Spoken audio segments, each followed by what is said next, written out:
ধন্যবাদ। দেখুন, আমরা আইনশৃঙ্খলা বাহিনী আমাদের আইন এবং বিধি অনুযায়ী আমাদের যতটুকু করণীয় আমরা সেই অংশটুকু আমরা দক্ষতার সাথে পালন করি।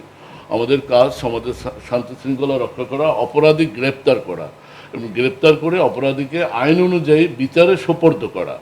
আমাদের যাত্রা, আমাদের ক্ষমতা এইটুকু সীমিত। বিচার প্রক্রিয়া আমাদের আওতায় না, এই বিষয়ে আমার কোনো মন্তব্য নেই। বাট অপরাধী যতবার আমাদের সামনে সমাজে ফিরে আসবে, অপরাধ করবে, আমরা ততবার তাকে ধরবো। এই যে এমনও হয়েছে, এই টুন্ডাবাবুকে আমরা জানেন, এর আগের মিডিয়ায় টুন্ডাবাবু যে গ্রুপটা করেছিল, টুন্ডাবাবুকে আমি 2বার ধরেছি, 2বারই মিডিয়া করেছি, আপনারাও মিডিয়া আসছিলেন।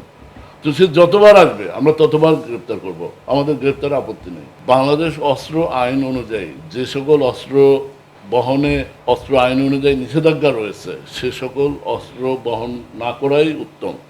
সে সকল অস্ত্র বা দেশীয় অস্ত্র, আমি বলবো এগুলো যদি আইন সম্পর্কে জানতে হবে, কারো কাছে যদি অস্ত্র আইন অনুযায়ী 8 ইঞ্চির বেশি বা আইনে অন্যান্য শর্তাবলীর বাইরে অনুযায়ী যদি কোনো দেশীয় অস্ত্র কেউ বহন করে, সেটা তো অপরাধ হবেই।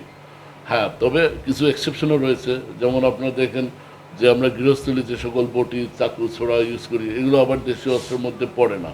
তো কিন্তু এই সামুরাই, যেটা দিয়ে আপনার ভিডিও দেখলেন, দিনে দুপুরে প্রকাশ্যে একটা মানুষকে কুপিয়ে হত্যা করা হচ্ছে, এটা তো দেশীয় অস্ত্র হিসেবে অবশ্যই অস্ত্র আইনে এটা মামলা হওয়ার উপযুক্ত এবং তার বিরুদ্ধে আইনগত ব্যবস্থা গ্রহণ করা হবে।